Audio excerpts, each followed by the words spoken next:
दिल्ली विधानसभा में CAG audit report Delhi सरकार की एक्साइज पॉलिसी पर 2017 से लेकर 2021 तक की ऑडिट रिपोर्ट दिल्ली विधानसभा के पटल पर प्रस्तुत की गई। इस रिपोर्ट में 8 चैप्टर हैं।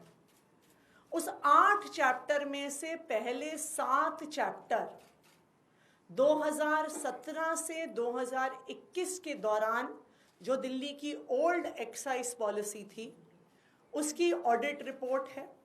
उस पॉलिसी की खामियां हैं, उस पॉलिसी में क्या क्या करप्ट प्रैक्टिसेस थी उनको उजागर किया गया है। और एक चैप्टर जो दिल्ली सरकार द्वारा लाई गई न्यू एक्साइज पॉलिसी थी उस पर है। सबसे पहले मैं ये कहना चाहूँगी कि दिल्ली सरकार ने, आम आदमी पार्टी की सरकार ने लगातार बार बार ओल्ड एक्साइज पॉलिसी में हो रहे भ्रष्टाचार को दिल्ली वालों के सामने रखा। आम आदमी पार्टी की दिल्ली सरकार ने बार बार उजागर किया कि किस तरह से ओल्ड एक्साइज पॉलिसी में ब्लैक मार्केटिंग हो रही थी, कि किस तरह से ओल्ड एक्साइज पॉलिसी में शराब के दाम को इन्फ्लेट किया जाता था, किस तरह से लिकर मैन्युफैक्चरर्स ज्यादा मुनाफा कमाते थे गलत दाम बताकर। आम आदमी पार्टी की सरकार ने बार बार बताया कि किस तरह से ओल्ड एक्साइज पॉलिसी में हो रहे भ्रष्टाचार की वजह से, ब्रांड पुशिंग की वजह से लगातार हरियाणा से, यूपी से स्मगल होके शराब दिल्ली में आती रही।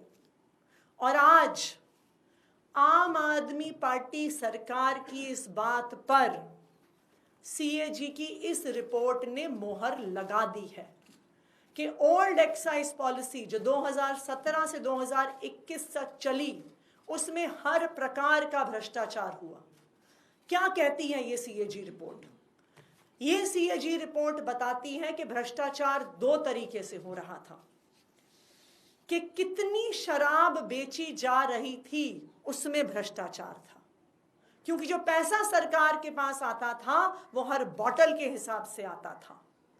तो जो, और ये सब जानते हैं कि जो शराब बेचने वाले थे वो किस पार्टी से जुड़े हुए थे, किस पार्टी के लोग थे जिन्हें शराब के ठेके मिले हुए थे, किस पार्टी के लोग थे जिनको शराब बनाने के ठेके मिले हुए थे। वो क्या करते थे? बॉटल बाय बॉटल जब एक्साइज कैलकुलेट होता था तो वो फर्जीवाड़ा करते थे ये दिखाने में कि कितनी बोतलें बेची गईं। अगर आप इस सीएजी रिपोर्ट के चैप्टर 5 पेज 44 पे देखिएगा तो ये बताते हैं कि 28% से ज़्यादा भ्रष्टाचार ये शराब के ठेकेदार कर रहे थे। कितनी शराब बेची जा रही थी उससे 28% कम की रिपोर्टिंग हो रही थी और इन दलालों की जेब में पैसा जा रहा था। दूसरी बात, ये रिपोर्ट साफ साफ बताती है कि शराब की ब्लैक मार्केटिंग हो रही थी। सब जानते हैं कि किस पार्टी के लोगों के पास इन शराब के ठेके थे। आप इस सीएजी रिपोर्ट की पेज 59 पे देखिए तो सीएजी रिपोर्ट बार बार कह रही है कि जिनके पास शराब के ठेके थे वहां से स्मगलिंग हो रही थी, वहां से ब्लैक मार्केटिंग हो रही थी और दिल्ली सरकार को रेवेन्यू लॉस हो रहा था। ना सिर्फ इतना, जो बार बार ये मुद्दा उठाया जा रहा था कि मात्र 5% प्रॉफिट था, ये सीएजी रिपोर्ट ये दिखाती है 7वीं में पढ़ने वाले बच्चे को भी पता है कि प्रॉफिट परसेंटेज कैसे कैलकुलेट होता है। Selling price minus cost price के आधार पर प्रॉफिट कैलकुलेट होता है।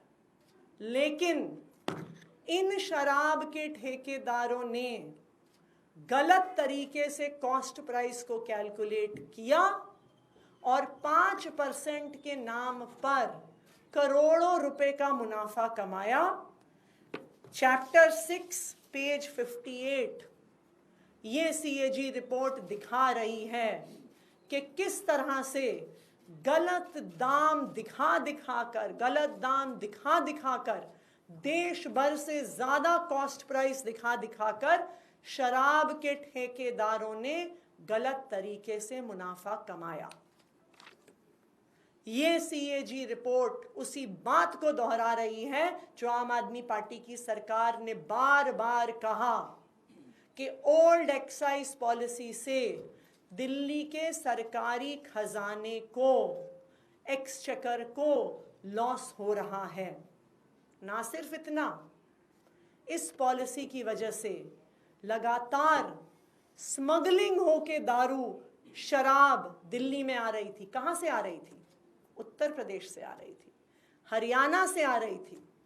सब जानते हैं कि किस पार्टी की सरकार वहां पे है और उस स्मगलिंग से किसको फायदा हो रहा था। तो आज सीएजी की रिपोर्ट ने इस बात को साबित कर दिया है कि आम आदमी पार्टी की सरकार ने ओल्ड एक्साइज पॉलिसी को हटाकर सही फैसला लिया। सीएजी रिपोर्ट बताती है कि जो नई एक्साइज पॉलिसी थी, इंक्रीज्ड ट्रांसपेरेंसी थी उसमें ब्लैक मार्केट सेल्स को कर्ब करने के तरीके थे और उसमें दिल्ली सरकार के रेवेन्यू को बढ़ाने के तरीके थे। ये मैं नहीं कह रही हूं, आज मैं तो कई सालों से कह रही हूं, लेकिन आज सीएजी रिपोर्ट बता रही है अपने 8वें चैप्टर में कि जो न्यू एक्साइज पॉलिसी 2021 में दिल्ली सरकार, आम आदमी पार्टी की सरकार लेके आई, उस एक्साइज पॉलिसी के माध्यम से दिल्ली सरकार का खजाना बढ़ना चाहिए था। उस पॉलिसी में ट्रांसपेरेंसी थी, उस पॉलिसी में स्मगलिंग रोकने के तरीके थे, उस पॉलिसी में ब्लैक मार्केटिंग रोकने के तरीके थे। और जैसा हमने देखा, यही पॉलिसी पंजाब में इंप्लीमेंट हुई। और जब पंजाब में 2022 में ये पॉलिसी इंप्लीमेंट हुई तो हम देख सकते हैं 2021-22 में पंजाब का एक्साइज रेवेन्यू 6,158 करोड़ था, जो नई एक्साइज पॉलिसी के आने से मात्र एक साल में बढ़कर 8,841 करोड़ पर पहुंच गया। और 2024-25 में अब फाइनेंशियल ईयर खत्म होने वाला है, प्रोजेक्टेड एक्साइज रेवेन्यू 10,146 करोड़ है।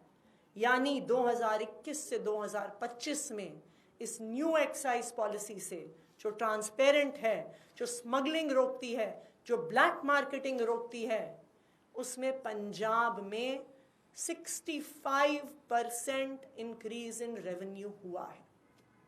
सीएजी रिपोर्ट ये भी बताती है कि अगर ये पॉलिसी दिल्ली में ठीक तरीके से इंप्लीमेंट होती तो दिल्ली की एक्साइज रेवेन्यू 4,108 करोड़ से बढ़कर 8,911 करोड़ तक पहुंच जाता, मात्र एक साल में।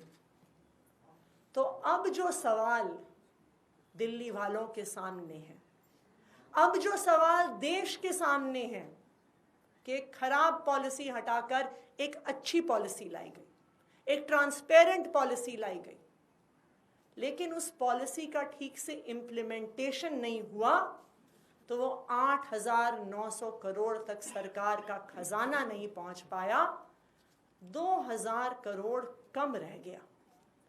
तो ये 2,000 करोड़ कम रहने के पीछे किसका हाथ है?